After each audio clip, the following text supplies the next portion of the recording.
জীবনে আমরা যত ভয়ানক অভিজ্ঞতার মধ্য দিয়ে যাই, তখন আমরা এভাবে প্রশ্ন করি যে আমাকে কেন এই বিপদে ফেলা হলো, কেন আমার সাথে এমন হচ্ছে, আমি কি এমন অন্যায় করেছি, এর থেকে ভালো কি আসবে। আপনাদেরকে বলছি, ওই অভিজ্ঞতাগুলোর প্রত্যেকটাই কোনো না কোনো সহজতা, স্বস্তি বা ভালো সাথে করে নিয়ে আসে, যা আমরা দেখতে পাই না।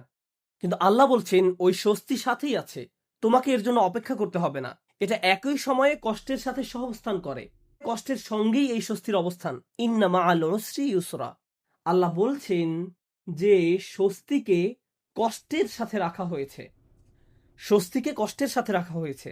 যেভাবে তিনি রাতকে দিনের সাথে রেখেছেন, তিনি যেভাবে মেঘমালাকে বৃষ্টির সাথে রেখেছেন, অনেক জিনিস আছে যেগুলো তিনি একত্রে রেখেছেন। এই জীবনে আল্লাহ যা করার সিদ্ধান্ত নিলেন, আমি আর আপনি যদি স্বস্তি পেতে চাই, তিনি ব্যাপারটাকে এমনভাবে ডিজাইন করলেন, কষ্টের মধ্য দিয়ে গেলেই কেবল কষ্টের সাথে স্বস্তি আসবে। এভাবেই তিনি জীবনের সবকিছু ডিজাইন করেছেন।